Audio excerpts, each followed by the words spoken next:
बोल श्री हेराखन भगवान की जय। परम गुरु श्री महेंद्र महाराज की जय। अतल क्षेत्र श्री हेराखान विश्व महाधाम की जय। काशी के पुराधीनाथ श्री काल भैरव की जय। जगदम्बे मात की जय।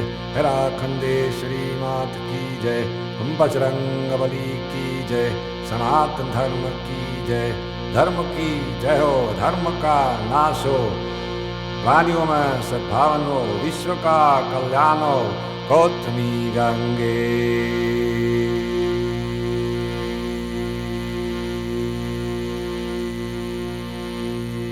हर नर्मदे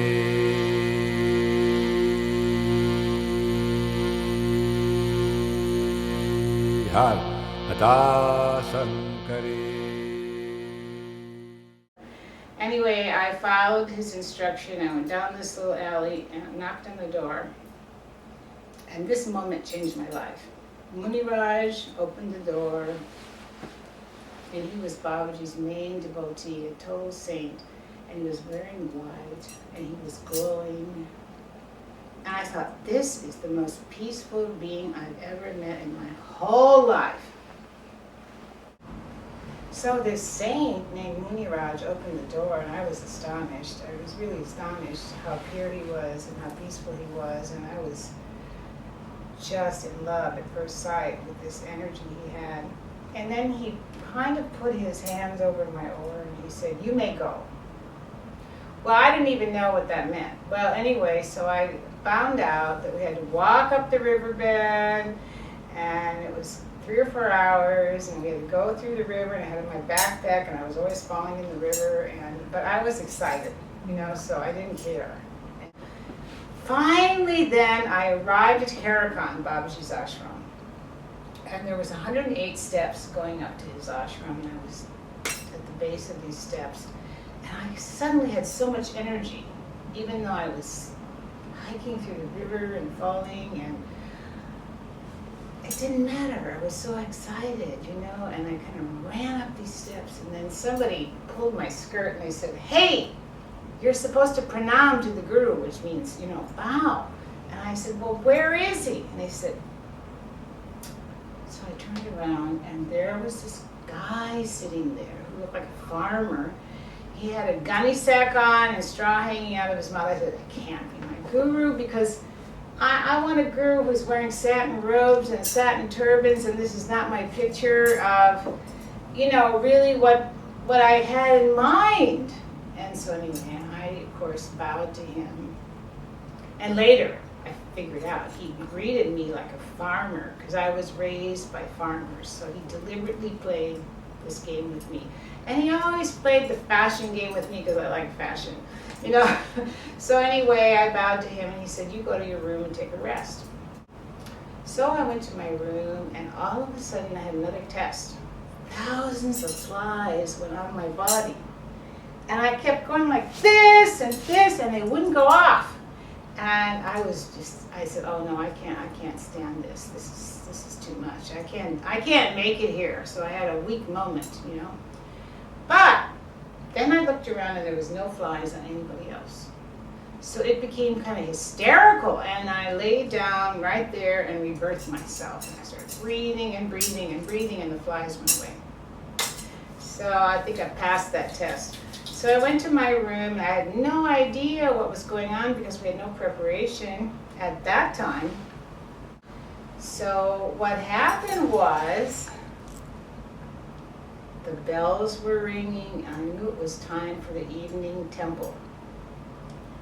Okay, so I got up and I was all excited.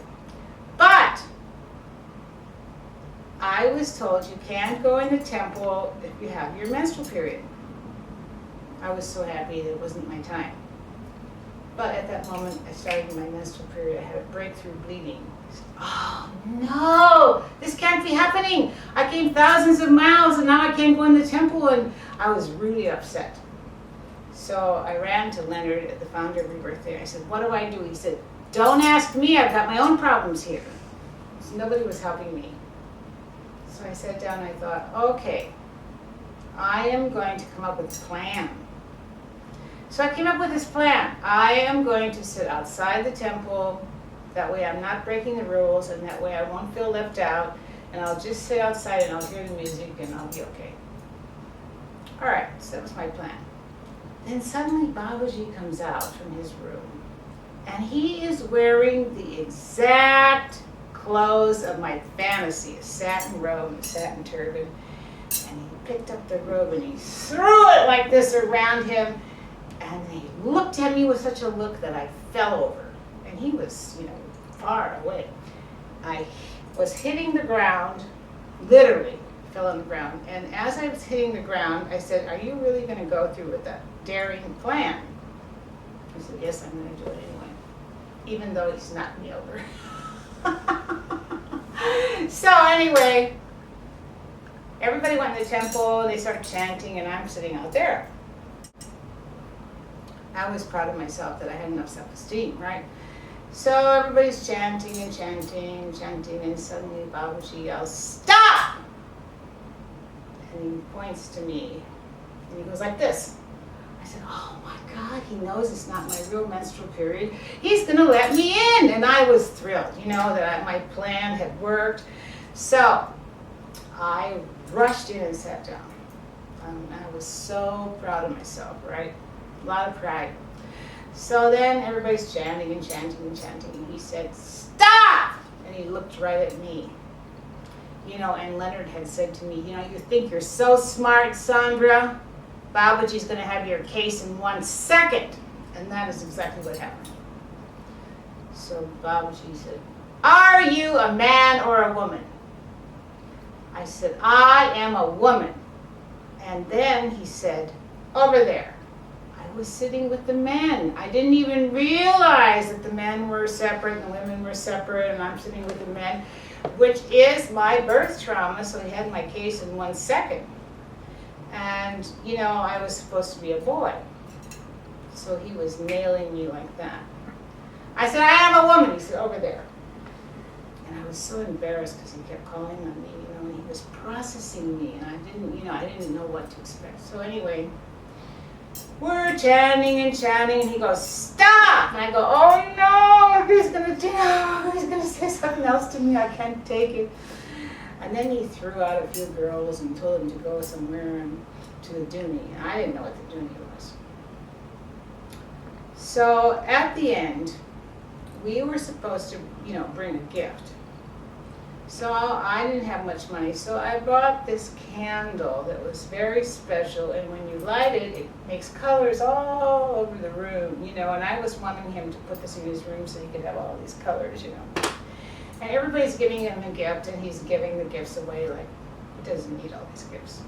So when he got to mine, he put it by his feet, and I thought, "Oh, he is going to keep it. I'm so happy," Now again, I was into my pride. And then at the end of the evening, he gave it to the person that I couldn't stand. This one woman that I really couldn't stand. He gave it to her. That was the beginning of my lessons.